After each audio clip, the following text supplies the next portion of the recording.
అందరికీ నమస్తే. రాష్ట్రంలో ఎక్కడ చూసినా కూడా ప్రస్తుతం చర్చ కులగణన గురించే. బీసీ జనాభా లెక్కలు ఎంత, ఏ ప్రభుత్వం ఎంత తేల్చుతా ఉన్నది. గతంలో కేసీఆర్ ప్రభుత్వం చేసినటువంటి సమగ్ర కుటుంబ సర్వేలో 50% ఉన్నటువంటి బీసీలని మరి ఈ రోజు సర్వే పేరుతోటి కాంగ్రెస్ ప్రభుత్వం తక్కువ చూపించేటటువంటి ప్రయత్నం చేస్తా ఉన్నది. 50 రోజులు మేమే సర్వే చేసినాం, మాదే కరెక్ట్ అని చెప్తా ఉంటే సమగ్ర కుటుంబ సర్వేలో బీసీ జనాభాని కరెక్ట్ చేసి చూపించినామని చెప్పి గత ప్రభుత్వం మరి చెప్తా ఉన్నది. ఈ విషయంపై పూర్తిగా విశ్లేషణ చేయడానికి పరిచయం లేనటువంటి బహుజన మేధావి, మీ అందరికీ సుపరిచితులు, అందరికీ తెలిసినటువంటి వ్యక్తి డాక్టర్ వక్లాభరణం కృష్ణమోహన్ రావు గారు మన ముందున్నారు. మరి గతంలో తాను బీసీ కమిషన్ చైర్మన్ గా పనిచేసినటువంటి అనుభవం, ఆ తర్వాత అనేకమైనటువంటి ఉద్యమ దశ నుంచే విద్యార్థి ఉద్యమాల్లో చురుగ్గా పాల్గొన్నటువంటి వ్యక్తి, బీసీల కోసం ఎన్నో ఉద్యమాలు చేసినటువంటి వ్యక్తి డాక్టర్ వక్లాభరణం కృష్ణమోహన్ రావు గారు అయితే మనతో ఉన్నారు. మరి సార్ తోటి పూర్తిగా విషయాలు అడిగి తెలుసుకునేటటువంటి ప్రయత్నం చేద్దాం. సార్ నమస్తే. నమస్తే కిరణ్, బాగున్నాను సార్. Thank you. ఆకాశం వెల్కమ్ మీకు చెప్తా ఉన్నది. సో ఎట్లా కులగణన గురించి వెళ్ళి మీకు అన్ని తెలిసినటువంటి వ్యక్తి, మీరు బీసీ కమిషన్ చైర్మన్ గా గతంలో పనిచేశారు. కేసీఆర్ గారు ఒక్కరోజు సమగ్ర కుటుంబ సర్వే ఆ రోజు చేసినారు. సో అప్పుడు 50% పైగా, దాదాపుగా 51% బీసీలు ఉందని చెప్పి ఆనాడు ప్రభుత్వం చూపించింది. మరి ఇప్పుడు వీళ్ళు వచ్చిన తర్వాత 50 రోజులు మేము కూడా సర్వే చేసినాం, పర్ఫెక్ట్ అని చెప్తా ఉన్నారు. అసలు ఏ లెక్క ఎవరిది కరెక్ట్ అని చెప్తా ఉంటారు? అయితే ఇవాళ సమాజంలో మాత్రం బీసీ వర్గాలకు సంబంధించినటువంటి మేధావులు, సామాజికవేత్తలు, కుల సంఘాల నాయకులు, బీసీల కోసం దశాబ్దాలుగా పోరాటం చేసినటువంటి శ్రీ కృష్ణయ్య గారు లాంటి వాళ్ళందరూ కూడా ఏమంటున్నారంటే, నేను కూడా మా జనాభా తగ్గించి చూపించారు అనేటువంటిది మాట్లాడుతున్నాం. నేను సమగ్ర కుటుంబ సర్వే గణాంకాలను చూశాను. ఇటీవల ముఖ్యమంత్రి గారు ప్రత్యేక అసెంబ్లీ సమావేశం పెట్టి ఏదైతే ప్రకటించారో డాటా, దాన్ని చూశాం. కులాల వారిగా ఇప్పుడైతే డాటా ఇవ్వలేదు. సమగ్ర కుటుంబ సర్వే వివరాలు మా దగ్గర ఉన్నాయి.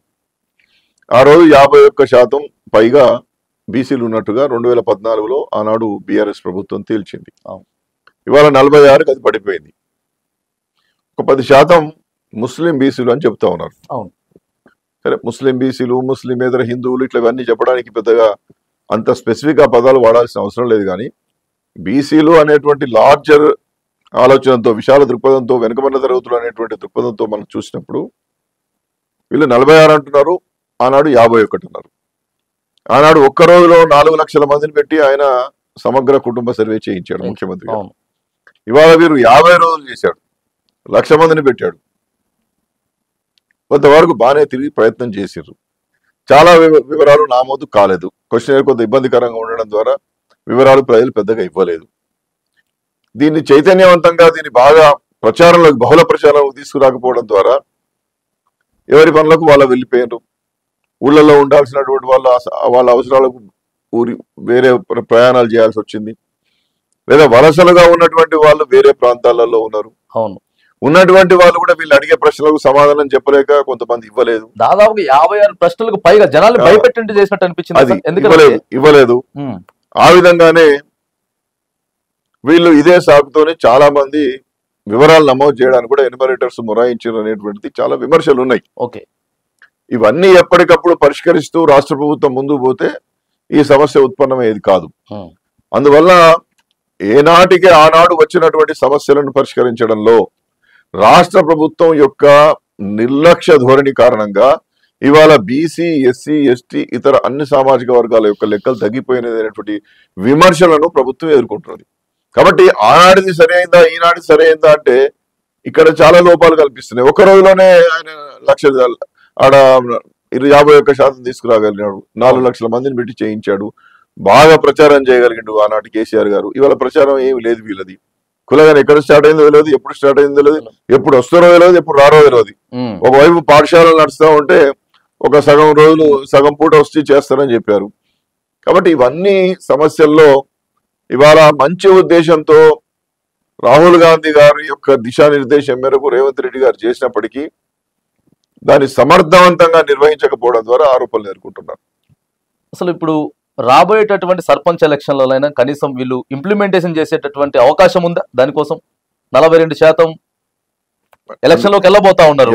అయితే ఈ మధ్య మొన్న 2-3 రోజుల క్రితం బీసీ మంత్రి పొన్నం ప్రభాకర్ గారు సార్ మమ్మల్ని అందరిని ఆహ్వానించాడు. మేము చాలా రోజులుగా ఈ విషయాల మీద మేము మాట్లాడుతూ ఉంటే కృష్ణయ్య గారిని కావచ్చు, మురళీ మనోహర్ గారు, పెద్దలందరినీ, సింహాద్రి యాదవ్ గారు, నేను, చాలా మంది, జాజుల శ్రీనివాస్ గౌడ్, చిరంజీవులు గారు, ఇట్లా పెద్దలందరినీ కొంతమందిని పిలిచి వాళ్ళు ఆహ్వానిస్తే వెళ్ళాం.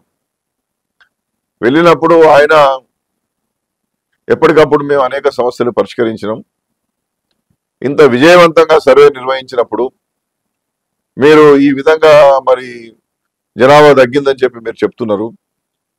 జనాభా తగ్గించడంలో ప్రభుత్వం చేసిన పొరపాటు ఏం లేదు. చాలా మంది వివరాలు నమోదు చేయడానికి ముందుకు రాలేదు. అయినా మీ సమస్యలు ఏంటో చెప్పండి అంటే మేము అన్ని వివరించాం. జనాభా ఏ విధంగా తగ్గింది అనేటువంటి సాధికారికంగా పెద్దలందరూ చెప్పే ప్రయత్నం చేశారు.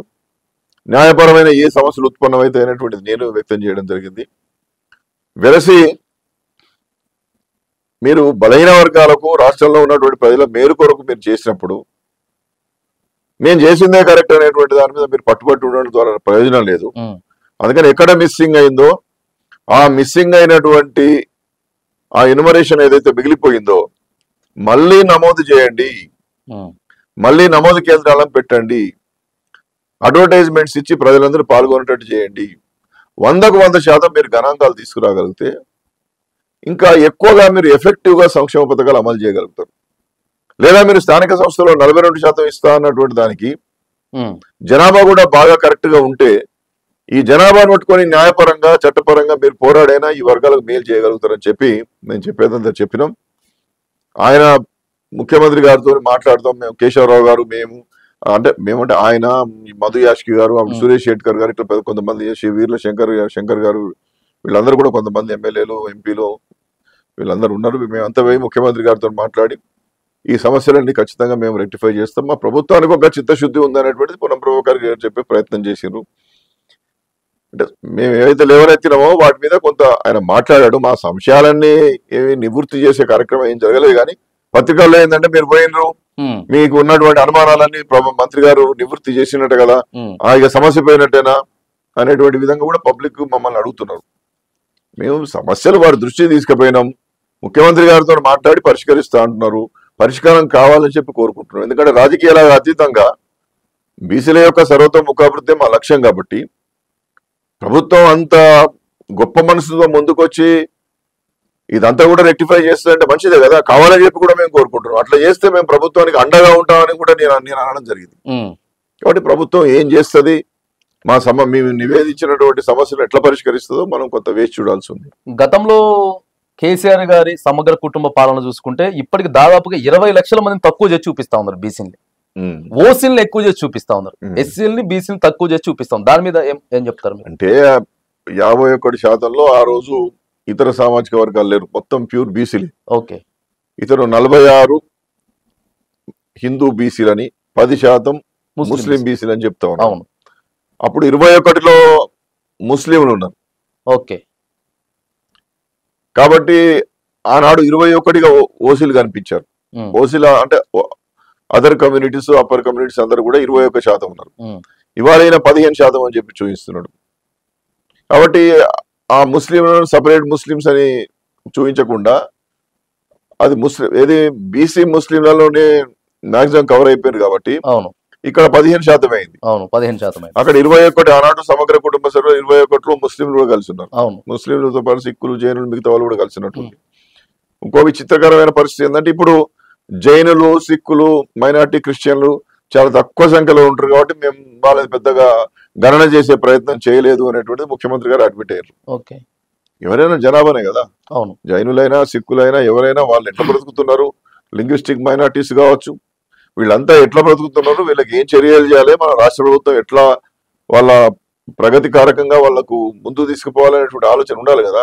అవి మేము చేయలేదని చెప్పి ముఖ్యమంత్రి గారు అడ్మిట్ చేశారు. ఆనాడు సమగ్ర కుటుంబ సర్వేలో జైనులను, సిక్కులను, బుద్ధిస్టులను, మిగతా వాళ్ళందరినీ కూడా చేశారు.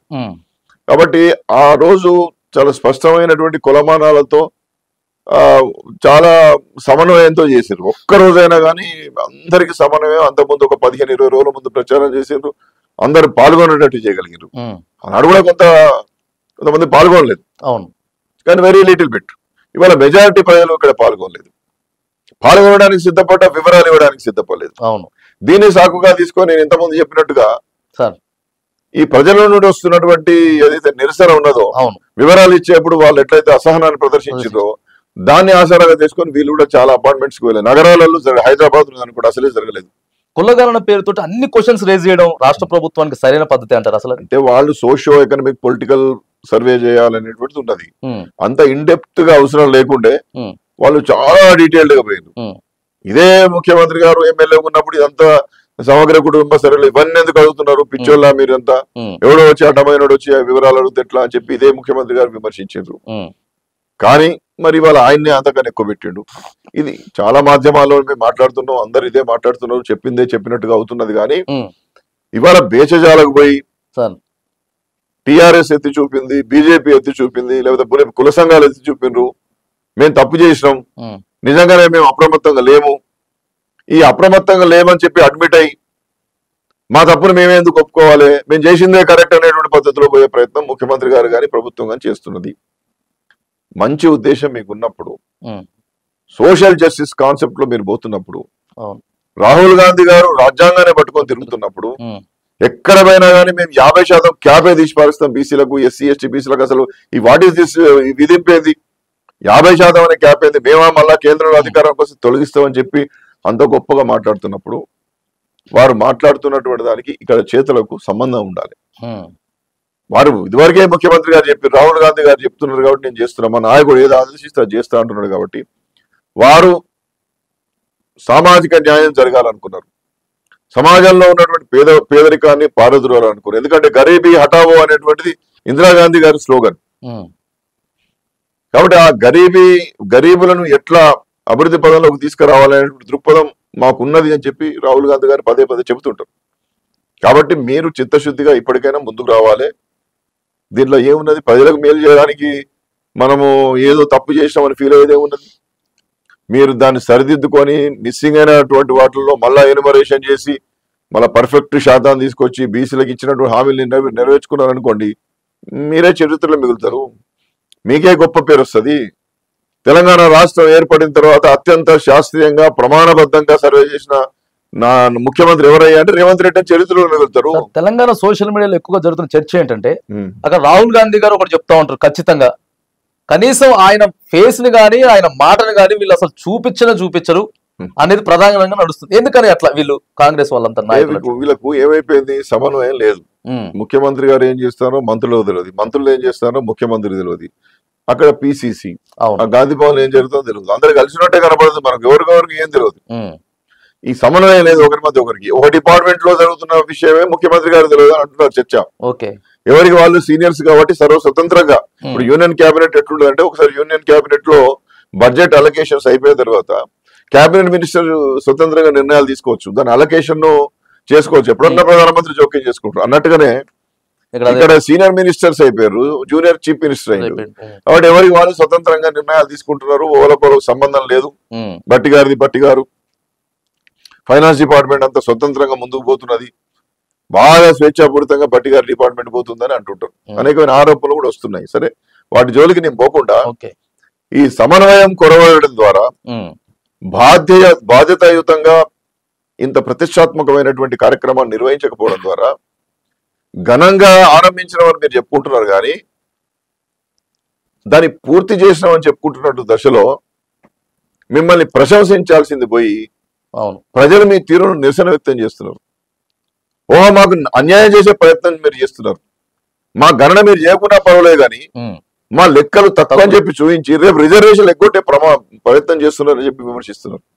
కాబట్టి దీనికి రేవంత్ రెడ్డి గారు అనవసరంగా సమాధానం చెప్పుకోవాల్సినటువంటి దోషిగా ఇవాళ ప్రజాకోర్టులో నిలబడాల్సినటువంటి ఒక దుర్గతి ఏర్పడుతున్నది. ఎందుకోసం అసలు ఇంత పెద్ద ప్రతిష్టాత్మకంగా చెప్పుకో, దేశానికి రోల్ మోడల్ అని రాహుల్ గాంధీ చెప్తా ఉంటే మీకు అసలు ఆ సోయ లేకుంటున్నది కదా ఈ ప్రభుత్వానికి. ఇప్పుడు రాబోయేటటువంటి స్థానిక సంస్థల ఎన్నికలలో ఖచ్చితంగా ఏదైతే రిజర్వేషన్ ఉందో అమలు చేస్తారు, ఎందుకంటే స్పీడ్ గా అడుగులేస్తా ఉంది, ఇక ప్రభుత్వం ఎన్నికలకు సిద్ధమైతా ఉన్నది. మరి ఇప్పుడు బీసీలకి కావాల్సినటువంటి రిజర్వేషన్ తప్పక ఇస్తుంది అనుకుంటున్నారా? మేము అదే చెప్పినాం మన పొన్నం ప్రభాకర్ గారికి. మీరు బాగానే పిలిచారు, మీరు ముఖ్యమంత్రి గారితో మాట్లాడి ఒక అవగాహనతో పిలిచారని మేము అనుకున్నాం. మా మాటలన్నీ మళ్ళా ముఖ్యమంత్రి గారు చెప్తా అంటే మేము రోజు మాట్లాడేటివి కదా, మేము ఇంట్లో కూర్చొని తలుపులు పెట్టుకొని మాట్లాడుకుంటలేం కదా. మేము ఏదైనా వేదికల మీద మాట్లాడుతున్నాం, రోజు పత్రికల్లో వస్తున్నాయి, టీవీలలో వస్తున్నాయి, మన ప్రత్యేకంగా చెప్పేది ఏం లేదు కదా. సీఎం గారు చెప్పారు, ఈయన నిర్వహిస్తున్నాడు, ఇంకేమైనా మాతో షేర్ చేసుకుంటారేమో అని అనుకున్నాము. సరే, వారు మా అన్నినాక మేము సీఎం గారు చెప్తా అంటున్నారు. ఒకవైపు ఎలక్షన్ కమిషన్ ట్రైనింగ్ క్యాంప్ శిక్షణలు తయారు చేసింది, స్కెడ్యూల్స్ అన్ని ఎలక్షన్ స్కెడ్యూల్ అంతా తయారవుతుంది అంటున్నారు. ఇంకోవైపు లోకల్ బాడీస్ లో రిజర్వేషన్లు ఫిక్స్ చేయాల్సిన డెడికేటెడ్ కమిషన్ కూడా ఇదిగో అదిగో రేపో మాపో నివేదికిస్తుంది అంటున్నారు. ఒక 6 పేజీల స్టేట్మెంట్ ఇచ్చేసి ఇంత పర్సెంటేజ్ అని చెప్పారు తప్ప ఈ కులాల వారికి ఇంత మంది ఉన్నది, వీళ్ళ జీవన స్థితి కదా ఇట్లా ఉన్నాయి, పొలిటికల్ బ్యాక్వర్డ్నెస్ ఇట్లున్నది అనేటువంటి విధంగా ప్రభుత్వం ఏమి వివరాలు బయటపెట్టలేదు. వివరాలు బయటపెట్టిన తర్వాత చర్చ జరిగిన తర్వాత ఆ వివరాలు డెడికేటెడ్ కమిషన్ కి ఇచ్చినట్టుగా దాఖలాలు లేవు. ఇచ్చినాక స్వతంత్రంగా డెడికేటెడ్ కమిషన్ కూడా పనిచేసి నివేదికిస్తుందా అంటే ఈ సర్వే స్టేట్మెంట్ ఇచ్చిన 2-3 రోజుల నుంచే రేపు ఇస్తుంది, ఇప్పుడు ఇస్తుంది డెడికేటెడ్ కమిషన్ అంటున్నారు. మరి డెడికేటెడ్ కమిషన్ అనేటువంటిది వర్తమాన స్థితిగతులకు అనుగుణంగా జనాభా తమాషా మేరకు రాజకీయ వెనుకబాటుతనాన్ని గుర్తించడానికి ప్రతి గ్రామం యూనిట్ గా పనిచేయమని చెప్పి సుప్రీంకోర్టు జడ్జిమెంట్ చాలా స్పష్టంగా చెప్తున్నది. కాబట్టి వీళ్ళు గణాంకాలు డాటా ఇవ్వక ముందే మీరు నివేదిక ఇవ్వడానికి సిద్ధపడితే అది రేపు న్యాయపరంగా కోర్టులలో ఆ యొక్క నివేదిక నిలుస్తుందా, మీ సిఫారసులు నిలుస్తాయా, లీగల్ స్క్రూటినీ నిలుస్తాయా లేవా అనేటువంటిది మరి డెడికేటెడ్ కమిషన్ చెప్పాలి, మరి ప్రభుత్వం చెప్పాలి. ఆదిలాబాద్ ఎందుకు ఒకవైపు జనాభా తగ్గించారు, ఒకవైపు లెక్కలు సరిగా లేవు అన్నటువంటి దాని మీద మీరు లోపల డెడికేటెడ్ కమిషన్ లెక్కలెట్టిస్తారు. అధికారికంగా మీరు ప్రకటించి చర్చ చేసి ఆ యొక్క ప్లానింగ్ డిపార్ట్మెంట్ ఇచ్చినటువంటి ఆ నివేదికను ఆమోదించి తర్వాత కదా మీరు డెడికేటెడ్ కమిషన్ ఇవ్వాల్సింది. మీరు డెడికేటెడ్ కమిషన్ కు ఇవ్వకుండానే వారు వెంటనే నివేదిక ఇవ్వడానికి సిద్ధపడుతున్నారంటే లోపల తీసుకుంటారా మీరు? అసలు అధికారికంగా ఇవ్వాల్సినటువంటి డాటాను అనధికారికంగా లోపల నుంచి ఇచ్చిన తర్వాత దాని మీద ఆధారపడి వీళ్ళు నివేదికిస్తే మరి మీ మైండ్ అప్లై చేసినట్టు, మీరు ఎక్కడ విశ్లేషణ చేసినట్టు, మీరు ఎక్కడ గ్రామం వరకు వెళ్ళి రాజకీయ సామాజిక వెనుకబడతానని గుర్తించినట్టు, అసలు మీరు ఏ పర్సెంటేజ్ ఇవ్వాలని చెప్పి కోరుతారు? సుప్రీంకోర్టు 50 దాటద్దని చెప్పింది కావచ్చు, కానీ వాస్తవాలు ఇట్లున్నాయి. అసలు ఇన్ని కులాలకు రాజకీయ ప్రాతినిధ్యం లేదు. ఒక వార్డు మెంబర్ కానటువంటి వాళ్ళు ఉన్నారు, ఒక ఎంపీటీసీ కానటువంటి వాళ్ళు ఉన్నారు. ఈ రాష్ట్రం ఏర్పాటు నుంచి అటు ఉమ్మడి రాష్ట్రంలో కానీ తెలంగాణ రాష్ట్రంలో కానీ ఈ సామాజిక వర్గం నుండి ఒక ఎంపీపీ కానటువంటి వాళ్ళు ఉన్నారు, ఒక కౌన్సిలర్ కానటువంటి వాళ్ళు ఉన్నారు, మున్సిపల్ చైర్మన్ కానటువంటి వాళ్ళు ఉన్నారు, కార్పొరేటర్ కానటువంటి వాళ్ళు ఉన్నారు అనేటువంటిది మీరు సమగ్రంగా మీరు చెప్పాలి కదా. అప్పుడు కదా ప్రత్యేకమైన పరిస్థితులు, అప్పుడు కదా వాళ్లకు ఎట్లా అవకాశాలు ఇవ్వాలనేటువంటిది ప్రభుత్వం ఆలోచిస్తుంది. కాబట్టి ఆ విధంగా సుప్రీంకోర్టు డెడికేటెడ్ కమిషన్ నివేదిక ఇవ్వాలని చెప్పి సూచించింది. కానీ 2-3 రోజుల్లోనే 4-5 రోజుల్లోనే డెడికేటెడ్ కమిషన్ రిపోర్ట్ ఇస్తుంది అంటున్నారు. ఇట్లా డెడికేటెడ్ కమిషన్ రిపోర్ట్ ఇస్తే అది న్యాయస్థానంలో నిలబడదు, ప్రజల నుండి పూర్తి వ్యతిరేక వస్తుంది. తగ్గించారన్నటువంటి విమర్శలను ఎదుర్కొంటున్న నేపథ్యంలో వాటి మీద మీరు ఆధారపడి నివేదికిస్తే రేపు చాలా ప్రభుత్వానికి చాలా ఇబ్బంది, భారీ మూల్యం చెల్లించాల్సిన పరిస్థితి వస్తుంది, ప్రజల నుండి తీవ్ర వ్యతిరేకత ఎదుర్కోవాల్సిన పరిస్థితి వస్తుంది. వీళ్ళకి అసలు భూమిరంగా ఏదైనా అవుతుందని ఆలోచించలేదంటే 2014 నుంచి ఇప్పుడు 2024 వరకు జనాభాను తక్కువ చేసి చూపించారు, బీసీలు ఎస్సీలు తక్కువ చేసి చూపించారు, ఓసీలు ఎక్కువ. అసలు కనీసం మరి వీళ్ళకి పబ్లిక్ వెళ్ళిన తర్వాత భూమిరంగా అవుతుందనే ఆలోచన కూడా రాలేదంటారు వీళ్ళకి. ఎట్లా అసలు అది? నేను అదే అంటున్నా. ఇప్పుడు గౌరవ ముఖ్యమంత్రి గారు ఏమైనా పంచి డైలాగులు కొడతాడు. కేసీఆర్ గారిని తిట్టాలి, కేటీఆర్ గారిని తిట్టాలి, లేకపోతే ఆ బీజేపీ తరఫున ఎవరైనా మాట్లాడితే వాళ్ళని తిట్టాలి, లేకపోతే అక్బరుద్దీన్ ఇంకోరో మాట్లాడితే వాళ్ళని అటాక్ చేయాలి. అంతే. తనదైనటువంటి అటాక్ చేసేటటువంటి ఆ వాగ్దాట్ ఒకటి ఉన్నది, ఆ ప్యాషన్ ఒక స్టైల్ ఉంది కదా, దాన్ని ఆ భాషలో అటాక్ చేస్తాడు. వాస్తవాలకు అనుగుణంగా గణాంకాలు సమాచారం అనుగుణంగా నువ్వు ముందు అసలు హౌస్ లో ప్లేస్ చేయకముందే అధికారులతో చర్చోపచర్చలు చేసి లోపాలు జరిగినట్టు తెలిస్తే మా అంతటా మాకు తెలిసింది అని చెప్పి నియంత్రణ నువ్వే మిస్సింగ్ అయినటువంటి జనాభా యొక్క లెక్కలను మళ్ళా వివరాలు సేకరించే ప్రయత్నం చేసి ముందుకు వస్తే నీకు మంచి పేరు వచ్చేది. ఇట్లా వాస్తవాలకు అనుగుణంగా వాళ్ళు పోయే ప్రయత్నం గౌరవ ముఖ్యమంత్రి గారు ఎప్పుడు చేయడం లేదు. ఎప్పుడు కూడా దాడి ప్రతి దాడి, విమర్శ ప్రతి విమర్శ. ఇదంతా కూడా డైవర్ట్ పాలిటిక్స్ జరుగుతూ ఉన్నాయి. ఆయన ఏదైనా మాట్లాడుతారేమని చెప్పి ముందే అప్రమత్తమై ఆయన అటాక్ చేసే ప్రయత్నం చేస్తున్నారు. కేసీఆర్ గారు ఇదంతా చూసి ఆయన బయటికి వస్తాడు అనుకుందాం, రాకపోతే నువ్వు రా అని తొడగొడుతున్నాడు బాలకృష్ణ కొట్టినట్టు. కాబట్టి దీనివల్ల ఏం ప్రయోజనం? ఇవేం పెద్ద రసకందాయంలో లేవు. ఇది ప్రజాపాలన అనిపించడం లేదు, ఈ సంక్షేమ రాజ్యం అని అనిపించడం లేదు. రాహుల్ గాంధీ చెప్పినటువంటిది తెలంగాణ రాష్ట్రంలో ఏం బిల్కుల్ కనిపిస్తలేదు. కాబట్టి ఈ వైఖరి మార్చుకోవాలి. ప్రజారంజకమైన పాలన, సంక్షేమ రాజ్య పాలన. ఒక ఎన్టీ రామారావు గారిని చూసినాం, ఒక వైఎస్ రాజశేఖర రెడ్డి గారిని చూసినాం, తర్వాత నిన్న మొన్నటి దాకా ఎవరు ఒప్పుకున్నా కేసీఆర్ గారిని చూసినాం. అవినీతి మేడిగడ్డలు కూలిపోడు, కాళేశ్వరాలు నిర్మాణం అవడు, ఇంకోటి పక్కన పెట్టండి, అది ఆ ఏజెన్సీలు తేల్చేస్తాయి. అవినీతి బయటపడుతుంది, ఉంటే బయటపడుతుంది, లేకుంటే లేదు, ఆ సంస్థలు తేల్చేస్తాయి, అవి తేల్చేస్తాయి. కానీ సంక్షేమ పథకాలు ఏనాడు కని విని ఎరగని రీతిలో ఈ తెలంగాణ రాష్ట్రంలో అయితే ఉన్నాయి కదా, ఖచ్చితంగా అద్భుతమైన పథకాలు ఉన్నాయి కదా. దేశంలో ఉన్న వాళ్ళంతా కూడా తెలంగాణలో ఉన్నటువంటి సంక్షేమ పథకాలను చూసి ఓహో ఆహో అన్నారు కదా, ఏ రాష్ట్రంలో లేవు కదా. కాబట్టి నేనేమంటున్నానంటే రాజకీయాలు మాట్లాడుకోండి. ప్రభుత్వం, ఆనాటి ప్రభుత్వం ఏమైనా ప్రజాధనాన్ని దుర్వినియోగం చేస్తే దాని మీద అసెంబ్లీలో చర్చ పెట్టుకోండి, సాధికారికంగా బయట పెట్టండి, చట్ట ప్రకారం చర్యలు తీసుకోండి. ఇవాళ మీరు వచ్చినప్పటి నుండి గత ప్రభుత్వం మీద చీవాట్లు పెడుతూనే ఉన్నారు. ఒకనాడు ఫోన్ ట్యాపింగ్ అన్నారు, అదేమైందో మనం కనపడతలేదు. నిన్నటిదాకా ఈ ఫార్ములా అన్నారు, అదేమైందో మనకు తెలుస్తలేదు. తర్వాత మేడిగడ్డ కాళేశ్వరం అన్నారు, అదేందో మనకు తెలుస్తలేదు. అంటే పతాక స్థాయికి పోయి అయిపోయిందిరా పై వీళ్ళ టీఆర్ఎస్ పరిస్థితి అయిపోయిందిరా అని అనుకుంటాం మనం, గింతగనం చేసేటారా అని అనుకుంటాము, మళ్ళీ ఏం కనపడదు. అంటే డైవర్ట్ అండి ఇదంతా. ఎట్లా డైవర్ట్? అసలు ఏంది ఆ ఆరోపణలు ఎందుకు చేస్తున్నారు? వాళ్ళు రేపు అరెస్ట్ చేస్తా, ఇప్పుడు అరెస్ట్ చేస్తా ఎందుకు గందరగోళం పెడుతున్నారు? ఇదంతా ఇలా ఉంటే వాళ్ళ పార్టీకే సంబంధించినటువంటి తీన్మార్ మల్లన్న గారు రోజు ఎండగడుతూనే ఉన్నాడు. మల్లన్న గారు కాంగ్రెస్ పార్టీ ఎమ్మెల్సీ గారే కదా. అవును. మరి వారే రోజు మాట్లాడుతున్నారు. ఈ గణనకు సంబంధించినటువంటి సర్వే రిపోర్టు వారు తగలబెట్టిన వారు. అవును. ఫస్ట్ వారికి సమాధానం చెప్పండి, ఈ విపక్షాలను పక్కన పెట్టండి. కాంగ్రెస్ పార్టీ ఎమ్మెల్సీగా ఉన్నటువంటి శ్రీ తీన్మార్ మల్లన్న గారు ఇది తప్పుల తడక, దీన్ని ఇంకా వేరే పోసి తగలబెట్టామని అన్నాడు. అవును. ఏదో పోయామన్నాడు. వెంటనే ఆయనకి షోకాజ్ నోటీసులు జారీ చేశారు. షోకాజ్ నోటీస్ ఇస్తే ఏమైతుంది? ప్రజల పక్షాన ఉన్న షోకాజ్ నోటీస్ ఏమైతుంది? ఒక బహుజన గంతుకగా ప్రజల పక్షాన్ని నిలబడి మాట్లాడతాడు. అవును. ఆయనకు క్రమశిక్షణ రాహిత్యం అంటే తప్పు ఉందని చెప్పి లెక్కలతో నిరూపిస్తాడు. క్యూ న్యూస్ లో లెక్కలు చెప్పిండు ఆయన, పట్టి గాలికి మాట్లాడలే కదా. మాట్లాడలేదు. అంత కేసీఆర్ ని ఆయన 10 ఏళ్ళు విమర్శించినా ఇప్పుడు సర్వే కరెక్ట్ అని చెప్పాడు. అంతే కదా, సర్వే కరెక్ట్ అని చెప్పాడు. లెక్కలు ఉన్నాయి కదా, లెక్కలు ఉన్నాయి. మీకు ఒకటి గమనించాలా మీరు? బయట పెట్టలే అంటే దాని మీద హైకోర్టు కేసులు ఉన్నాయి. బయట పెట్టద్దని కోర్టు కేసులు వేసిండ్రు. Okay okay. అందుకని ఆయన ఏం చేసిండు, లోపల కూడా డాటా అంతా ఉపయోగించుకున్నాడు, అన్ని డిపార్ట్మెంట్స్ కి ఇచ్చిండు, మాకు కూడా ఇచ్చిండు. బీసీ కమిషన్ చైర్మన్ నా దగ్గర కూడా ఉంది, మేము కూడా దాన్ని వాడుకున్నాం, అవసరం ఉన్న మేరకు వాడుకున్నాం. ఓకే.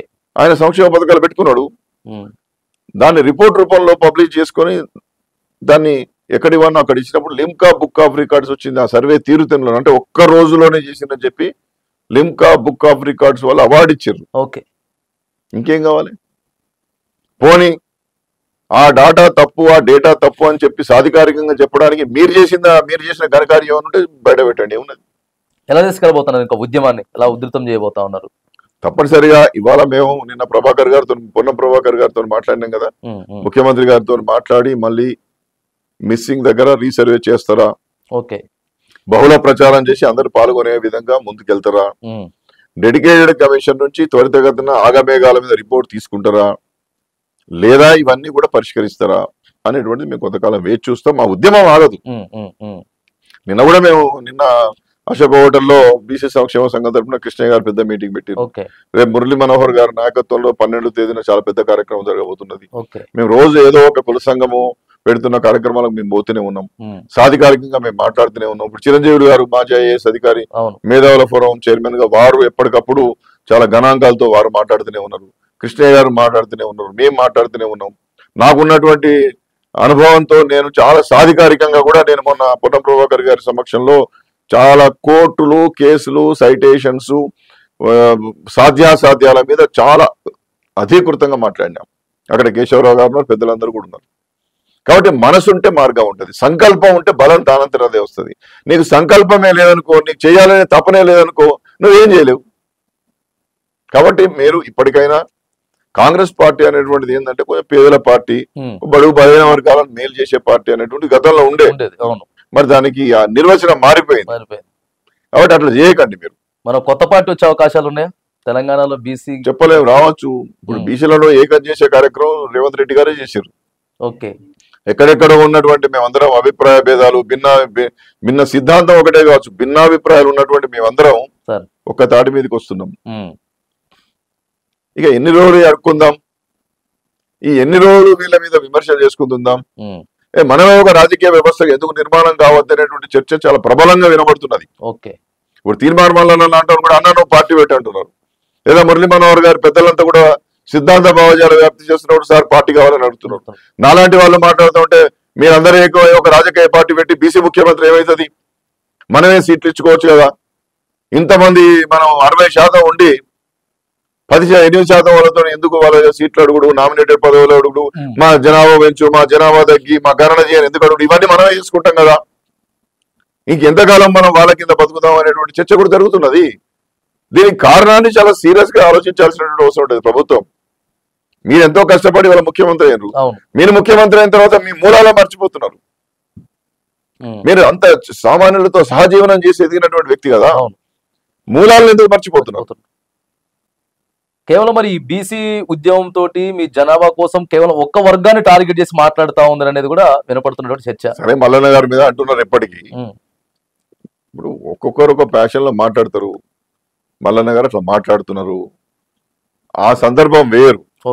ఆనాడు యుద్ధ పేరులో మేము అప్పుడు ఏంటంటే వరంగల్ యుద్ధ పేరు ఒక ఆయన ఎవరో మహేశ్వర్ రెడ్డి అనే వ్యక్తి ఏదో పంపించడం ద్వారా దాన్ని కోడ్ చేస్తూ మల్లన్న గారు చెప్పిండ్రు. సరే, అందరికి ఆపాదించే విధంగా కాదని నేను అనుకుంటున్నాను. అతను ఏదో కామెంట్ పెడితే దాన్ని చూపించుకుంటూ మల్లన్న గారు చెప్పడం జరిగింది. కాబట్టి నేను అంటున్నది ఇది, మనం అతన్ని ఏదో టార్గెట్ చేసి మల్లన్న గారి మీద మాట్లాడేదానికంటే ఆ పరిస్థితులు, ఆ తీవ్రత, ఆ విధమైనటువంటి నిరసన, ఆ విధమైనటువంటి ఉద్రిక్త వాతావరణం సమాజంలో ఎందుకు నెలకొంటున్నది, దాన్ని సబ్సైడ్ చేయడానికి మనం ఏం చేద్దాం అనేటువంటి దిశగా ఒక సానుకూల దృక్పథంతో ప్రభుత్వం ముందుకు రావాలి. ఉద్యమాన్ని నిర్వీర్యం చేద్దామని కాదు, ఆ ఉద్రేకాన్ని నిర్వీర్యం చేయాలని, ఆ ఉద్రేకతలో ఉన్నటువంటి తీవ్రతను, ఆ యొక్క ఆరోపణలో ఉన్నటువంటి అభినివేశాన్ని అర్థం చేసుకొని ముందుకు పోవాలి. అంతేగాని ఎవరు ఉద్యమం చేస్తే వాళ్ళని తొక్కుకుంటూ పోతాం అంటే ఇది ప్రజాస్వామ్యం. ప్రజాస్వామ్యంలో భావస్వేచ్ఛ ప్రకటన ఉంటుంది. సరే, ఒక వర్గాన్ని, ఒక వర్ణాన్ని, ఒక వ్యక్తిని వారి స్వేచ్ఛను హరించే హక్కు మనకు లేకపోవచ్చు, కానీ దశాబ్దాలుగా జరుగుతున్నటువంటి అన్యాయాలను ఉటంకిస్తూ దీనికి కారణం ఎవరో ఒకరు అయి ఉంటారు కదా, అయినటువంటి వాళ్ళ మీద ఆయన కొంత ఆ ఆలోచనతో ముందుకు పోతున్నాడు. కొత్తగా కాంగ్రెస్ ప్రభుత్వం ఏర్పడిన తర్వాత అన్ని మార్పులు చేర్పులు జరిగాయి. అలా December 9, 2023 అధికారంకి వచ్చిన తర్వాత అప్పుడు మీరు బీసీ కమిషన్ చైర్మన్ అనే ఉన్నారు. ఎన్నో మార్పులు చేసినా కూడా మిమ్మల్ని టచ్ చేయలేదు. రేవంత్ రెడ్డి గారి దగ్గరికి మీ పేరు వెళ్ళినా కూడా మిమ్మల్ని టచ్ చేయకుండా, మార్పులు చేర్పులు చేయకుండా, ఎందుకంటే ఒక క్లీన్ చీట్ గా, ఒక వైట్ పేపర్ గా డాక్టర్ వకులాభరణం గారు ఉన్నారు అనేది ప్రధానంగా వినపడుతున్నటువంటి చర్చ. ఎందుకంటే అన్ని శాఖల్లో మార్పులు చేర్పులు జరిగాయి, కానీ మీ పదవి ఉన్నంత కాలం కూడా కొనసాగింది. దాన్ని ఎట్లా చూడొచ్చు? అంటే నేను నిబద్ధతగా పనిచేసుకుంటూ పోయినండి. రేవంత్ రెడ్డి గారితో కూడా, వారి ప్రభుత్వ అధికారులతో గాని, మంత్రులతో గాని చాలా సుహృద్భావ వాతావరణంతో ఎప్పటికప్పుడు జరగబోయే పరిణామాలు, జరుగుతున్న పరిణామాలు, చేయాల్సినటువంటి పరిణామాల మీద కూడా నేను చాలా సాధికారికంగా నేను సమర్పించాల్సినటువంటి నివేదికలన్నీ కూడా సమర్పించిన. నివేదికలు అంటే కొన్ని పత్రాల రూపంలో, కొన్ని మౌఖికంగా చెప్పినాం, కొన్ని పత్రాల రూపంలో ఇచ్చినాం, కొన్ని అధికారికంగా ఇచ్చే ప్రయత్నం చేసినాం. నేను నా పదవిని అనేటువంటిది నా వర్గాలకు సేవ చేసేటటువంటి ఒక మహా అవకాశంగానే భావించింది తప్ప అదొక ఉన్నతమైన పదవి, దాన్ని విలాసవంతంగా ఉండడానికి ఉపయోగించుకోవాలని చెప్పి నేను ఎన్నడూ ఆలోచన చేయలేదు. అవినీతి విషయంలో గానీ, లేకపోతే కాంట్రవర్షియల్ విషయంలో గానీ ఎప్పుడు మీ పేరు వినపడ్డది లేదు. మీరు చూసుకున్నట్లయితే నా జీవితంలో అవకాశం లేదు. అయితే ఇది క్వాసీ జ్యుడిషియల్ బాడీ కాబట్టి దానికి ఎంత టెన్యూర్ ఉంటుందో ఆ టెన్యూర్ వరకు ఉంటాం. కాకపోతే ఏంటంటే సాధారణంగా ప్రభుత్వాలు మారినప్పుడు వాళ్ళకి ఇష్టం లేకపోతే పిలిచి మీరు రిజైన్ చేయండి, మీరు గౌరవంగా రిజైన్ చేసి వెళ్ళిపోండి అని చెప్తా ఉంటారు. నాకు ఆ ప్రయత్నం చేయలేదు, నన్ను గౌరవించారు. అప్పుడు మా ప్రిన్సిపల్ సెక్రటరీ బుర్ర వెంకటేశం గారు కూడా చాలా కాలంగా వారు బీసీల కోసం పనిచేసినటువంటి వాడు బీసీ ప్రిన్సిపల్ సెక్రటరీగా, కమిషనర్గా, మాకు మెంబర్ సెక్రటరీ ఉన్నారు. వారితో ఒక 6 సంవత్సరాలు కలిసి పనిచేసినాం కాబట్టి మా తపన కమిషన్ లో మేము చేస్తున్నటువంటి రోజు యాక్టివిటీస్, మేము ఇతర రాష్ట్రాలకు వెళ్ళి అక్కడ ఉన్నటువంటి మంచి విషయాలను మన రాష్ట్రానికి ఎట్లా ఆపాదించాలి, మన రాష్ట్రంలో ఉన్నటువంటి బీసీలకు ఏ విధంగా దాన్ని అమల్లోకి తీసుకురావాలనేటువంటి దాని మీద మేము ఇతర రాష్ట్రాలకు కూడా వెళ్ళొచ్చాము. తమిళనాడు వెళ్ళొచ్చాము, మధ్యప్రదేశ్ పోయొచ్చాము, కర్ణాటక పోయాము. దేశంలో ఉన్నటువంటి అన్ని రాష్ట్రాల బీసీ కమిషన్ చైర్మన్లతో, ప్రిన్సిపల్ సెక్రటరీస్ తో, చీఫ్ సెక్రటరీస్ తో సంబంధాలు కలిగి ఉన్నాం, అనుబంధాలను కలిగి ఉన్నాం. నేను నేరుగా ఏ సెక్రటరీకైనా మాట్లాడగలిగిన, ఏ బీసీ కమిషన్ చైర్మన్ కైనా మాట్లాడి తెలంగాణ నుంచి మాట్లాడుతున్నా అంటే వాళ్ళని గొప్పగా రిసీవ్ చేసుకొని మేము ఏది అడిగినా ఇవ్వగలిగినాం. ఎందుకంటే మేము కమ్యూనికేషన్ పెంచుకున్నాం. సాధారణంగా నేషనల్ బీసీ కమిషన్ చైర్మన్ రాష్ట్రాల బీసీ కమిషన్లకు సంబంధం ఉండదు. ఒక రాష్ట్రం బీసీ కమిషన్ కు మరొక రాష్ట్రం బీసీ కమిషన్లతో పెద్ద సంబంధాలు ఉండవు, ఎవరి రాష్ట్రం వారిదే. కానీ అన్ని రాష్ట్రాలను అనుసంధానం చేయడంలో ఆ కమిషన్ చైర్మన్లతో కలిసి అనేకమైన విషయాలను షేర్ చేసుకోవడంలో, ఇక్కడ ఉన్నటువంటి పథకాల గురించి అక్కడ చెప్పి, అక్కడ ఉన్నటువంటి పథకాల గురించి ఇక్కడ తీసుకొచ్చి వాటిని అన్నిటి కూడా నిక్షిప్తం చేసి రాష్ట్ర ప్రభుత్వాలకు ఇచ్చి, ఈ రాష్ట్రంలో ఇలాంటి కార్యక్రమం చేస్తే మన బీసీలకు బాగా మేలు జరుగుతుంది అనేటువంటి విధంగా ప్రతిరోజు పనిచేసినాం. అంత గొప్ప అవకాశం నిజంగా కూడా నేను భగవంతునికి రుణపడి ఉంటా. తెలంగాణ వచ్చిన తర్వాత 2 సార్లు, ఒకసారి మెంబర్ గా, ఒకసారి చైర్మన్ గా అవకాశం ఇచ్చిన కేసీఆర్ గారు కూడా నేను తప్పనిసరిగా రుణపడి ఉంటా. ఇవాళ స్వతంత్రంగా ఒక రాజకీయ పార్టీకి అనుబంధం లేకుండా నేను బీఆర్ఎస్ గానీ కాంగ్రెస్ గానీ ఏ పార్టీ కాదు, బీసీల కోసమే పనిచేస్తా అని చెప్పి ప్రకటించినా నా టెన్యూర్ అయిపోయినాక అట్లే పనిచేస్తున్నా. కానీ మంచిని మంచి అనాలి. మీ టెన్యూర్ అయిపోయిన తర్వాత ఇక ఒకలాభరణం గారి పేరు వినిపించదు అని అన్నారు. కాకపోతే ఇప్పుడు ప్రస్తుతం మేము 2-3 మంత్స్ నుంచి మీ పదవి అయిపోయిన ఆగస్టు నుంచి చూసినా కూడా మీరు ఛానల్లో యాక్టివ్ గా ఇంటర్వ్యూలు ఇవ్వడం కానీ, లేకపోతే బీసీల గురించి వెళ్ళి మళ్ళీ మాట్లాడడం కానీ, ఈ కొత్త ప్రస్తావన సబ్జెక్ట్ తీసుకురావడం చాలా ఇదిగా కనిపిస్తా ఉన్నది. అంటే వీళ్ళు బీసీలకు చాలా మేలు చేస్తామని చెప్పి కాంగ్రెస్ పార్టీ అధికారంలోకి రాకముందు కామారెడ్డిలో బీసీ డిక్లరేషన్ ప్రకటించారు. 42% చట్టబద్ధంగా స్థానిక సంస్థలో బీసీలకు రిజర్వేషన్లు ఇస్తామన్నారు. ఆ కామారెడ్డి బీసీ డిక్లరేషన్ లో ఒక్కటి చేయలేదు. ఈ 42% చేస్తామనేటువంటి మాట మీద నిలబడేటట్టు కనపడతలేదు. తప్పదని చెప్పి దిగారు మళ్ళీ. అందుకని అటు మెంబర్ గా చాలా కాలం, ఇటు చైర్మన్ గా, ఈ సర్వే చేయమని రికమెండ్ చేసినటువంటి చైర్మన్ గా, బీసీ కమిషన్ చైర్మన్ గా మా రికమెండేషన్ ప్రకారమే ఇవాళ సర్వేకు మంత్రివర్గం ఒప్పుకుంది, అసెంబ్లీలో పెట్టిర్రు. దాన్ని అమలు చేయాల్సిన బాధ్యత కూడా నా మీద పడ్డది. ప్రజల పక్షాన నిలబడాలి. ఒక రాజకీయ పార్టీ పక్షాన ఉంటే రాజకీయ కార్యకర్తను అవుతాం, పదవి కోసం వెంపర్లాడిన వాడిని అవుతాం. ప్రజలకు సేవ చేయడానికి పదవి అవసరం లేదు. అందుకని నేను దీన్ని భుజాన వేసుకొని నా వంతు పనిచేస్తున్నా. చాలా మంది పెద్దలు చేస్తున్నారు, నేను ఒక్కరిని కాదు, చాలా మంది, చాలా మహామహులు ఈ రాష్ట్రంలో పనిచేస్తున్నారు. అంటే నేను ఒక్కరిని. నిన్న చూసాం, నిన్న టైమ్స్ ఆఫ్ ఇండియా పేపర్ లో వేరే వాళ్ళు మీటింగ్ పెట్టినా కూడా ప్రధానంగా మేము అంటే సబ్జెక్ట్ మాట్లాడుతున్నారు అనేటటువంటి విధానం ప్రధానంగా చూపిస్తా ఉన్నారు. ఇవాళ హిందీలో కూడా వేశారు, ఆంగ్ల పత్రికల్లో, దినపత్రికల్లో కూడా. మొదటి నుండి 40 ఏళ్ల నుంచి ఉన్నాను కదా ఫీల్డ్ లో. అంతకుముందు ఉద్యమకారుడు కృష్ణయ్య గారితో కలిసి పనిచేశాను. తర్వాత రాజశేఖర రెడ్డి గారు నాకు అప్పుడు అవకాశం ఇచ్చారు బీసీ కమిషన్ మెంబర్ గా. 2004 నుండి 2009 వరకు మెంబర్ గా ఉన్నా. తర్వాత వారు ఎమ్మెల్యేగా పోటీ చేయడానికి అవకాశం ఇప్పించారు రాజశేఖర రెడ్డి గారు. 2009లో మా సొంత నియోజకవర్గం హుజరాబాద్ నుండి పోటీ చేసిన 2 సార్లు. 2010లో చేశాను శ్రీ రాజేంద్ర గారి మీద, శ్రీ ఈటల రాజేంద్ర గారిని చేయడం, స్వల్ప తేడాతో ఓడిపోవడం. దాని తర్వాత పార్టీకి స్పోక్స్ పర్సన్ గా, సోషల్ జస్టిస్ మినిస్ట్రీకి అడ్వైజరీ మెంబర్ గా, తెలంగాణ వచ్చిన తర్వాత మెంబర్ గా, మళ్ళీ చైర్మన్ గా, పిహెచ్డీ చేశారు, లేకపోతే యూనివర్సిటీకి వైస్ ఛాన్సలర్, ఇట్లా అయ్యేటటువంటి అవకాశం ఈ ఫీల్డ్ లో అసలు ఎట్లా వచ్చారు? అసలు మొదటి నుంచి నేను విద్యార్థి దశ నుండే విద్యార్థుల సమస్యలు, ఈ సంక్షేమ హాస్టల్లో మా సోదరులంతా కష్టపడుతుంటే చూసేవాడిని. నేనేమో ఉపాధ్యాయుని కొడుకును. అరే మాకేమో మంచిగా అన్నం గిన్నం అన్ని బాగానే ఉన్నాయి, కానీ మా సోదరులు ఈ ఎస్సీలని, ఎస్టీలని, బీసీలని ఇట్లా ఈ డిఫరెన్సెస్ ఎందుకు ఉన్నది? తర్వాత మరి మేమేమో మంచిగా ఇంట్లో భోజనం చేయగలుగుతున్నాం, మరి వాళ్ళేమో పురుగుల అన్నం, నీళ్ళ చారు, ఈ గజ్జి తామరతో బాధపడడం. చాలా పాపం వాళ్ళు ఇబ్బందికరంగా కనిపించడం వల్ల మేము మా ఫ్రెండ్స్ అంతా, మాకు ఎస్సీ అంటే తెలియదు, ఎస్టీ బీసీ అంటే తెలియదు, మాకు ఆ క్లాసిఫికేషన్ ఆనాడు అవగాహన లేదు చిన్నప్పుడు. అప్పుడు అనిపించింది నేను ఇంట్లో కంటే కూడా సోషల్ వెల్ఫేర్ హాస్టల్ పోయి మా దోస్తుల దగ్గర పడుకున్నట్టు. అప్పుడు పడుకున్న తర్వాత వాళ్ళకి జరుగుతున్న అన్యాయాలని బయట ఉంది కాబట్టి నాకు ఏమైనా వాడంటేనేమో లోపల ఉన్నోడేమో వార్డెన్ కొడతారో ఎవడేమంటాడో అని చెప్పి భయపడేవాళ్ళు వాళ్ళు. నేను బయట టీచర్ కొడుకును కాబట్టి ఇట్లాంటి అన్నం ఎందుకు పెడతారు, మేము మంచి అన్నం పెట్టాలి అని చెప్పి ఎదిరించడం మొదలుపెట్టిన. నువ్వు బయట వచ్చి ఇట్లా మాట్లాడతావు అంటే బరాబర్ మాట్లాడదాం అని చెప్పి మాట్లాడి పిల్లలందరినీ కూడా ఏకం చేసి మనము పళ్ళాలు పట్టుకొని రోడ్డు మీద కూర్చుందాం పచ్చి వాళ్ళని తీసుకొచ్చి రోడ్డు మీద కూర్చోబెట్టినాం. షర్ట్ లేకుండా, మాకు అసలు అవగాహన లేదు, అంత నాలెడ్జ్ లేదు. ఒక షర్ట్ లేకుండా నిక్కర్ మీదనే ఖాళీ ప్లేట్లు పట్టుకొని మాకు అన్నం పెడతలేరు, పురుగుల అన్నం నీళ్ళ చారు అని చెప్పి ఇట్లా చూపిస్తే ఆ ఫోటో ఆనాడు కరీంనగర్ జిల్లాలో ఫ్రంట్ పేలబడ్డది. అట్లా ఉద్యమ జీవితంలోకి వచ్చేసిన. దాని తర్వాత ఒక ఆయన ఏమన్నాడంటే, మీరు తహసీల్దార్ గారికి రాసుకపోయి ఇవాళ మీకున్న సమస్యలని ఎవడో అన్నాడు. మా పిల్లలందరితో సంతకాలు పెట్టించి, మా స్కూల్లో ఉన్నటువంటి వాళ్ళందరూ సంతకాలు పెట్టించి, నీళ్ళ చారు, పురుగుల అన్నం, నీళ్ళ లాంటి పప్పు, ఇవో ఇది బతుకు. మరి పోషక విలువలు లేనటువంటి ఆహారం పెడితే, పోషక విలువలు అనే పదం తెలియదు, మంచి అన్నం పెట్టకపోతే, మంచి ఆహారం పెట్టకపోతే ఈ పిల్లలను చూడు గజ్జి తామరతోని దుర్గంధభరితంగా దోమలలో పడుకుంటున్నారు. ఆ దుర్గంధం ఆడంతా బురద బురద తయారైతే హాస్టళ్లలో పందులు వచ్చి ఆడనే పడుకుంటున్నాయి, వీళ్ళు అక్కడే పడుకుంటున్నారు, దోమలు కొడుతున్నాయి, ఫ్యాన్ సరిగా లేదు. ఈ ఈ ఇంత డిఫరెన్స్ ఎందుకున్నది అని చెప్పి నేను పెద్ద ప్రసంగం ఇచ్చిన. ఆరంభం అయిపోయిందని తెలియకుండే ఆ రోజు ఆరంభించడం, తహసీల్దార్ గారు నిలదీయడం, ఇది కొంతమంది పత్రికా విలేకరులు వెంటనే దాన్ని ఫోటోలు కొట్టి అది కొట్టి అది మళ్ళీ ఫ్రంట్ పేరు వస్తే అప్పుడు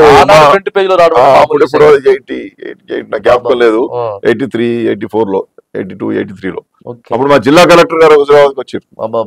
వచ్చి హాస్టల్ సందర్శించి ఇట్లా పరిస్థితి ఉన్నదని చెప్పి ఆయన దగ్గర ఉన్నటువంటి మిస్లేనియస్ ఫండ్ వచ్చారు. వచ్చి మిస్లేనియస్ ఫండ్ నుండి ఇవాటి నుండి ఈ మెనూ పెట్టాలి, రోజు 2 గుడ్లు పెట్టాలి, ఆదివారం నాడు నాన్ వెజ్ పెట్టాలి, మంచి అది ఉండాలి, ఈ వెంటనే ప్రహరీ కూడా కట్టవా, నా స్పెషల్ నిధుల నుంచి ఇస్తున్నా, ఈ పందులు ఎందుకు వస్తున్నాయి, ఆ బురద ఎందుకు ఉన్నాయని చెప్పి కలెక్టర్ గారు అప్పటికప్పుడు మా హాస్టల్ ను విజిట్ చేసి అక్కడ ఏర్పాటు చేయడం జరిగింది. క్రమంగా విద్యార్థి నాయకుడిని అయిపోయినా. కొంతకాలానికి మా హై స్కూల్లో ఎన్నికలు జరిగినాయి, విద్యార్థి సంఘం ఎన్నికలు జరిగితే క్లాస్ రిప్రజెంటేటివ్ గా పోటీ చేసిన. పోటీ చేస్తే అక్కడంతా రాడికల్ స్టూడెంట్ యూనియన్, మాకు రాడికల్స్ నక్సల్స్ ఎక్కువ ఉండేటువంటి ప్రాంతం మాది, నక్సల్స్ ఎఫెక్టెడ్ ప్రాంతం. 82, 83లో నేను క్లాస్ రిప్రజెంటేటివ్ గా నిలబడితే మొత్తం కాలేజ్ అంతా ప్రెసిడెంట్, సెక్రటరీ, మిగతా వాళ్ళంతా రాడికల్ స్టూడెంట్ యూనియన్ గెలిస్తే ఒక్క ఇండిపెండెంట్ గా గెలిచింది నేను ఒక్కనే మా హై స్కూల్లో. మామూలు విషయం కాదు సార్. అట్లా అనుకోకుండానే ఈ ప్రకృతి, సమాజం నన్ను విద్యార్థి నాయకుడిగా తయారు చేస్తే తర్వాత నేను ఆ ఉత్సాహంతో ఏం చేసిన, అసలు అన్ని హాస్టల్లో ఇట్లే ఉంటది అని చెప్పి ఆనాడు కరీంనగర్ జిల్లాలో 54 మండలాలు 52 మండలాలు ఉండే. రోజు ప్రతి ఆదివారం 3 హాస్టల్ తిరిగి వచ్చేది. ఎందుకు తిరిగేదో అసలు ఏందో నాకు అర్థం కాదు. దాన్ని తయారు చేసి ఆ హాస్టల్ తిరిగినటువంటి దాన్ని అంతా కూడా ఒక నివేదిక తయారు చేసి అప్పుడు మరి అప్పుడు ఎవరో కలెక్టర్ ఉన్నారు, నాకు జ్ఞాపకం లేదు, ఆ కలెక్టర్ గారికి ఈ నివేదిక తీసుకుపోయి ఇచ్చిన. సార్ మొత్తం మన జిల్లాలో 52 మండలాలు 54 మండలాల్లో గత జ్ఞాపకం లేదు అప్పుడు ఉమ్మడి కరీంనగర్ జిల్లా. ఆ రిపోర్ట్ తీసుకుపోయిస్తే అరే ఎవరే బాబు నువ్వు ఇవన్నీ ఒక్కొక్క హాస్టల్ కదలాపూర్ మండలం ఎట్లుంది, హుజరాబాద్ మండలం ఎట్లుంది, కమలాపూర్ మండలం ఎట్లుంది, కొరుట్లో ఎట్లుంది, అవన్నీ అన్ని రాసుకుంటా అన్ని ఒక్కొక్క పారాగ్రాఫ్ రాసి అట్లా రాసే శక్తి పెరిగిపోయింది, మాట్లాడే శక్తి వచ్చేసింది. దాని మీద నేను ఇచ్చిన తర్వాత ఆయన వెంటనే జేసీ గారితో ఆర్టీఓలతో ఒక కమిటీ వేసాడు. ఇది నిజమా కాదా అని చెప్పి నిజ నిర్ధారణ కమిటీ వేసి దీన్ని ఎగ్జామిన్ చేసి రిపోర్ట్ ఏమని చెప్పి ఆనాడు కలెక్టర్ ఉన్నాడు. ఎంత 80s లో 84, 83 జ్ఞాపకం వస్తలేదు. జిల్లా యంత్రాంగం అంతా కదిలింది. కాబట్టి ప్రకృతి నన్ను నా లోపల ఒక నాయకత్వ లక్షణాలను పెంచింది, ఒక సామాజిక న్యాయ స్పృహను పెంచింది. అందరం సమానంగా ఉండాలి, నువ్వు ఎస్సీ అని, నువ్వు ఎస్టీ అని, నువ్వు బీసీ అని, నువ్వు మైనార్టీ అని చెప్పి ఈ కులాల పేరు మీద తక్కువ చూడడం ఏంది. నేనేమో టీచర్ కొడుకునైనందుకు మంచి భోజనం చేస్తున్నా, వాడెవడో చిన్న వాళ్ళ కొడుకైనంత మాత్రాన అలాంటి అన్నం తింటాడు, వాడు మనిషే నేను మనిషే కదా, నాలో ప్రవహించే రక్తం ఎర్రగానే ఉన్నది, వాళ్ళలో ప్రవహించే రక్తం ఎరుపుగానే ఉన్నది కదా, ఈ డిఫరెన్సెస్ ఏమిటని చెప్పి అనుకోకుండా ఆలోచించడం మొదలైంది నాకు. ఈ రాజకీయ నాయకులంతా మీలాగా ఆలోచిస్తే ఎంత బాగుంటుంది సార్. అది ఎందుకు వచ్చిందో తెలియదు. ఇప్పుడు నేనేదో ఇప్పుడు వాగ్దాటి ఉన్నది మాట్లాడే శక్తి ఉంది కాబట్టి విషయాలు సార్, జరిగినటువంటి విషయాలు కదా. నా మీద అవగాహన ఉన్నటువంటి వాళ్ళు ఆనాటి నా మిత్రులందరికీ నా జీవిత చరిత్ర మొత్తం తెలుసు. తర్వాత బీసీ చెప్పుకున్నట్టు కాదు కదా, దినపత్రికలో రాసుకున్నటువంటి వార్తలు మాట్లాడుతాం. అవన్నీ కూడా తర్వాత చాలా నా పైన స్టోరీస్ రాయడము, కొత్త ఈ పత్రికలు దినపత్రికలలో సిగ్నేచర్ అని, లేకపోతే ఇట్లాంటి కొన్ని మన ఎడిటింగ్స్ తో వచ్చే అంటే హెడ్డింగ్స్ తో ప్రత్యేక కథనాలు వచ్చేది. అట్లా ప్రత్యేక కథనాలు నా మీద బోల్డ్ అని వచ్చినాయి. దాని తర్వాత నన్ను ఎన్టీ రామారావు గారు ముఖ్యమంత్రిగా ఉన్నప్పుడు బెస్ట్ యూత్ అవార్డు వచ్చింది. ఇక్కడ హైదరాబాద్కి వచ్చి బెస్ట్ యూత్ అవార్డు తీసుకున్నారు. ఇక అది అట్లా జీవితం అంతా అయింది. తర్వాత కృష్ణయ్య గారితో ఆర్ కృష్ణయ్య గారితో పరిచయం ఏర్పడిన తర్వాత మంచి మాట్లాడే తత్వము, ఆర్గనైజ్ చేసే కెపాసిటీని చూసి వారు అవకాశం ఇచ్చారు. ఇక అలా ఆర్ కృష్ణయ్య గారు వెంటనే జోడీగా ఉంటుంది సార్ మీ పేరు. ఎక్కడ చూసినా ఆర్ కృష్ణయ్య గారితో వాగులాభరణ గారు అంటేనే వచ్చేస్తుంది అంతే. అప్పుడు అట్లుండే, వారు అట్లా ఎంకరేజ్ చేసారు. అట్లా ఎదిగిన కృష్ణయ్య గారు నాకు ఉద్యమ గురువు. కృష్ణయ్య గారు ఆనాడు అంటే అలాంటి నాయకుడితో కలిసి పనిచేయడం, అంత నిబద్ధత కలిగిన నాయకుడితో పనిచేయడం ఇప్పటికీ అదే అనుబంధం. 2004 నాటికి నేను బీసీ కమిషన్ మెంబర్ కాగలిగిన వారు ఎంతో సహకరించారు. తర్వాత 9లో నాకు టికెట్ వచ్చింది, Congress party ticket. Doctor YS Rajasekhara Reddy గారు ఇచ్చారు. కొద్ది తేడాతో శ్రీ రాజేంద్ర గారి మీద కొద్ది తేడాతో ఓడిపోయా. గెలిస్తే అప్పుడే నాకు చాలా ఉజ్వలమైన భవిష్యత్తు ఉండేది. సరే ఇక కులము, ధనము, రాజకీయ ఎత్తులు, జిత్తులు, వ్యూహాలు, వీడు గెలిస్తే ఎక్కడ ఏమవుతాడు అని చెప్పి మన పట్ల రాగద్వేషాలతో ఉన్న వాళ్ళు మనల్ని వెనక్కి లాగే ప్రయత్నంలో కొంతమంది సక్సెస్ అయ్యారు. ఏదేమైనా ఎమ్మెల్యే కాలేదు కావచ్చు, కానీ ఎమ్మెల్యేగా నిలబడిగారు, పోటీ చేయగలిగిన రాజశేఖర రెడ్డి లాంటి ఒక ఉద్దండ నాయకుడు కాంగ్రెస్ పార్టీ నుండి నాకు హుజరాబాద్ లో 2009 సాధారణ ఎన్నికలలో టికెట్ ఇవ్వడం మామూలు విషయం కాదు. నా గురించి చెప్పేవాడు లేడు. అవును, ఆర్థికంగా బలమైన వాడిని కాదు, సామాజికంగా బలమైన కులం కాదు, రాజకీయ నేపథ్యం ఉన్నవాడిని కాదు. గట్టి పోటీ ఇచ్చారు. పోటీ పక్కన పెట్టండి, టికెట్ ఇచ్చాడు నాకు, బీఫామ్ ఇచ్చాడు. నేను గట్టి పోటీ ఇచ్చా, మళ్ళా గట్టి పోటీ ఇచ్చారు మీరు. తర్వాత వారి మరణం, మళ్ళీ రోషయ్య గారు సీఎం అయిన తర్వాత కూడా కొంతకాలానికి మళ్ళీ బై ఎలక్షన్స్ వస్తే కూడా 2010లో నాకే టికెట్ ఇచ్చారు. అప్పుడు కూడా సరే ఆ బై ఎలక్షన్ అందరూ ఓడిపోయాను. దాని తర్వాత రోషయ్య గారు నన్ను కేంద్రంలో నేషనల్ బీసీ కమిషన్ ఇవ్వాలని చెప్పి రోషయ్య గారు నాకు రికమెండ్ చేసినప్పుడు దానికి జైపాల్ రెడ్డి గారు నాకు సహకరించారు. కేంద్ర మంత్రి ఉండే జైపాల్ రెడ్డి గారు కొద్ది కారణాల చేత నాకు నేషనల్ బీసీ కమిషన్ మెంబర్ రాకపోయినా తర్వాత సోషల్ జస్టిస్ మినిస్ట్రీకి అడ్వైజరీ మెంబర్ కి ఇచ్చారు, రీసెర్చ్ అడ్వైజరీ మెంబర్ గా. అది 2-3 సంవత్సరాలు చేశాను. దాని తర్వాత మళ్ళీ ఇక్కడికి వచ్చిన తర్వాత పొన్నాల లక్ష్మయ్య గారు నన్ను ప్రదేశ్ కాంగ్రెస్ కమిటీ అధికార ప్రతినిధిగా నియమించారు. మన కాంగ్రెస్ పార్టీ తరఫున వీరోచితంగా ప్రతినిధిగా అన్ని టీవీలలో మాట్లాడినా, నాకంటూ ఒక గుర్తింపు తెచ్చుకున్నాం. సరే పరిణామ క్రమంలో ఇదంతా జరుగుతున్నప్పుడు తెలంగాణ రాష్ట్రం ఏర్పడడం, 2016లో శ్రీ కేసీఆర్ గారు రాజేంద్ర గారి యొక్క సహకారంతో కేసీఆర్ గారిని కలవడం, వారు నాకు బీసీ కమిషన్ మెంబర్ గా ఇచ్చారు. తొలి బీసీ కమిషన్, తెలంగాణ తొలి బీసీ కమిషన్ మెంబర్ గా అవకాశం వచ్చింది. తర్వాత 2వ బీసీ కమిషన్ నాటికి నాకు చైర్మన్ గా అవకాశం ఇచ్చింది కేసీఆర్ గారు. కాబట్టి ఒక సామాన్యుడు, అసలు సమాజం మీద అవగాహన లేనటువంటి వాడు, ఉద్యమం అంటే అది ఏంటో తెలియనటువంటి వ్యక్తి, రాజకీయం అనే పదం నిర్వచనం కోసం ఎదురు చూసినటువంటి వాడు, సామాన్యమైనటువంటి కుటుంబ నేపథ్యం, ఉపాధ్యాయుల కుటుంబం, బాల్యం 10th బీఈడో టీటీసో చేసుకుంటే టీచర్ ఉద్యోగం చేయాలనేటువంటి కుటుంబంలో పుట్టినటువంటి వ్యక్తిని ఎంఏడ్ ఉస్మానియా విశ్వవిద్యాలయంలో పిహెచ్డి వరకు ఎదుగుతున్న క్రమంలో అనుకోకుండా ఏ వర్గాలనైతే పుట్టినో ఆ వర్గాలకు నాయకుడిగా ఎదిగేటటువంటి ఒక గొప్ప అవకాశం ఈ చరిత్ర నాకు ఇవ్వడం నిజంగా చాలా ధన్యమైన వాడిని అనుకుంటా. నా ఎదుగుదలలో మా తండ్రి గారు జగన్మోహన్ గారు, మా తల్లి రమాభారతి గారు ఏనాడు కూడా ఎందుకు బిడ్డ ఈ ఉద్యమాలు మనకు అని చెప్పి నన్ను నిరాశపరచడం గాని, నేను తిరుగుతున్నప్పుడు నన్ను నివారించే పద్ధతి కానీ, మా తల్లిదండ్రులు 2 ఉపాధ్యాయులు కూడా నన్ను ఆపలేదు. సరేగా వాడు ఏదో పోరాటం చేసుకుంటాడు, వాడు ఆరాట పడుతున్నాడు అని అనుకున్నారు, ప్రోత్సహించారు. కానీ వాళ్ళ ప్రోత్సహించినందుకు నేను ఏ కులాలను అయితే పుట్టినో ఆ బీసీల కులాలకు సంబంధించిన కమిషన్ మెంబర్ గా 3 సార్లు, ఉమ్మడి రాష్ట్రంలో 2 సార్లు, ఈ రాష్ట్రంలో 1 సారి అదే బీసీలకు బీసీ కమిషన్ చైర్మన్ గా ఒక ఉత్కృష్టమైన సంస్థ. బీసీ కమిషన్ కంటే ఇక పెద్ద సంస్థ బీసీలకు ఉండదు. అలాంటి సంస్థకు చైర్మన్ అయి అనేక సామాజిక వర్గాలను బీసీలో కలపడం, బీసీలకు సంబంధించిన అనేక సంక్షేమ కార్యక్రమాల రూపకల్పనలో రూపశిల్పి అని చెప్పుకోను గాని భాగస్వామిని కాగలిగిన, ప్రభుత్వాలకు సూచనలు చేయగలిగిన, ముఖ్యమంత్రులతో కలిసి పనిచేయగలిగిన.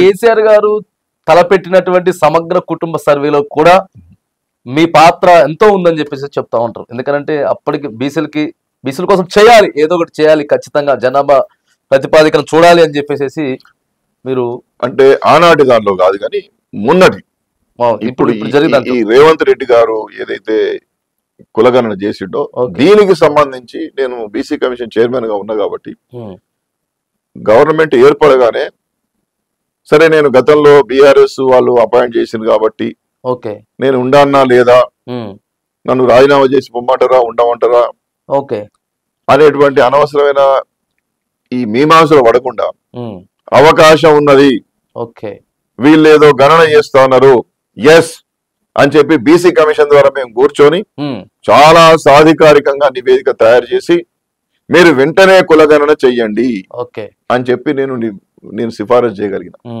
అంటే తెలంగాణ రాష్ట్రంలో రేవంత్ రెడ్డి గారి ప్రభుత్వం చేసినటువంటి కులగణన అనేటువంటి నిర్ణయం తీసుకోవడంలో బీసీ కమిషన్ గా నా పాత్ర తొలి అడుగు. నేను చెప్పిన తర్వాతనే మంత్రివర్గం. ప్రస్తుతం చర్చ అంతా దాని గురించే నడుస్తా. సరే ఆనాడు అట్లా చేసినాం, దాంట్లో ఆ యొక్క కార్యక్రమంలో భాగస్వామి అయినా చేసిన తర్వాత లోటుపాట్లను మళ్ళీ ఎత్తి చూపి ఉద్యమం చేసేటటువంటి అవకాశం కూడా నాకు చరిత్ర ఇచ్చింది.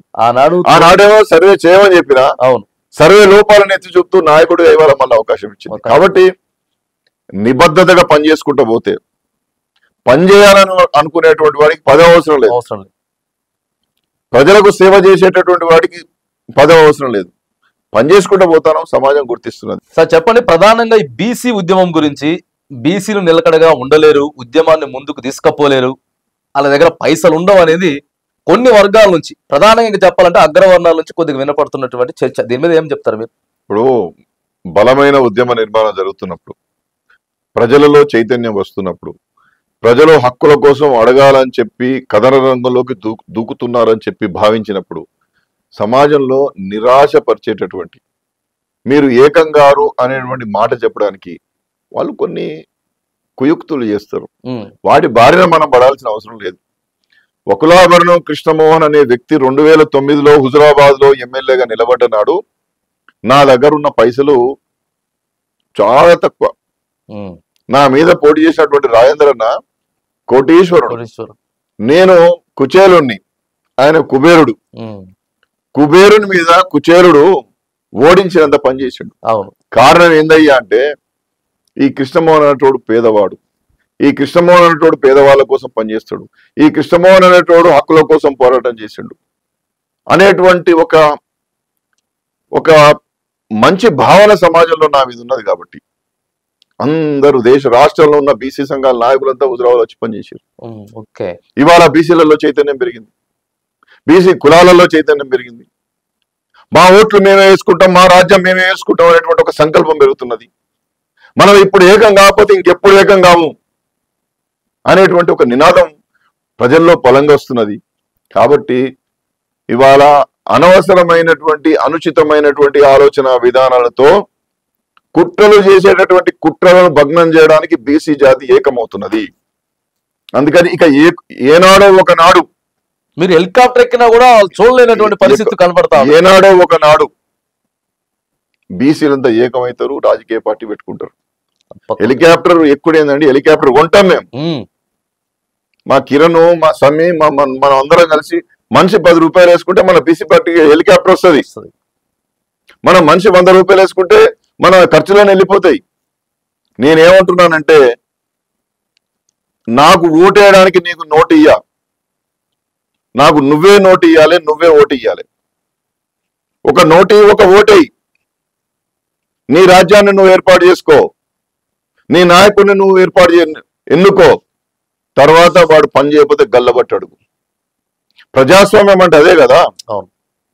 1000 రూపాయలు తీసుకొని ఓటేసుడు కాదు, 1000 రూపాయలు నాకి అభ్యర్థన నాకి, నా డిపాజిట్ నువ్వే కట్టు, నేను గెలిచిన తర్వాత నాతో పని తీసుకో, లేకపోతే నన్ను దించేయి. అది ప్రజాస్వామ్యానికి నిజమైన అర్థం. అలాంటి ఒక ప్రజాస్వామ్యమైనటువంటి ఆలోచనతో బీసీలు ఏకం కావడానికి వాళ్ళ సిద్ధాంతకర్తలు తయారైపోయినరు. చైతన్యం చేసేటటువంటి మాలాంటి కొద్దిమంది కార్యకర్తలు ఉన్నాము. కాబట్టి ప్రజలు తమ గురించి, తమ రాజకీయ భవిష్యత్తు గురించి ప్రజాస్వామ్యం యొక్క నిర్వచనం తీసుకొని ముందుకొచ్చేటటువంటి ఒక బీసీ, ఒక బహుజన స్వాతంత్ర సమరం నిర్మాణం కాబోతున్నది.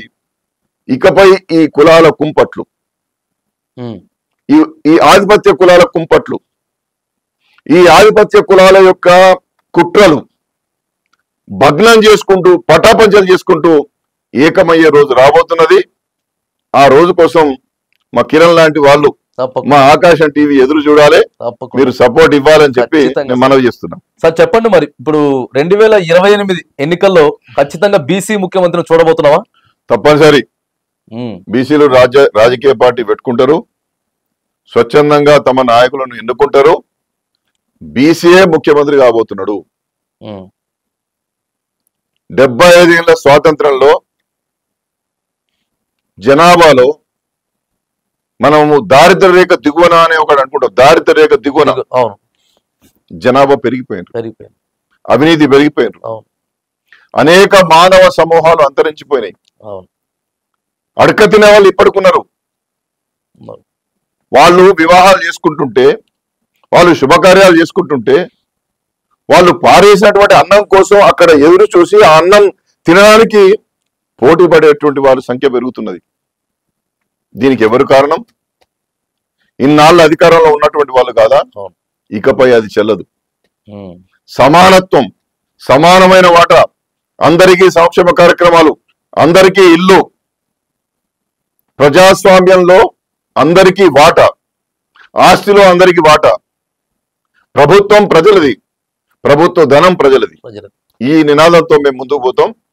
రాజకీయ పార్టీని ఏర్పాటు చేస్తాం. చివరికి ఒక మాట, 2028లో బీసీ ముఖ్యమంత్రి అవడం 100కు 100% మీరు చూడబోతున్నారు. సరే సార్, చివరికి ఒక మాట, సుదీర్ఘకాలంగా మంచి ఉద్యమాన్ని అయితే నడుపుతా ఉన్నారు. ప్రధానంగా ఇటు బీసీ ప్రజలకి కానీ లేకపోతే రాష్ట్ర ప్రభుత్వానికి కానీ ఏం చెప్పదలుచుకున్నారు?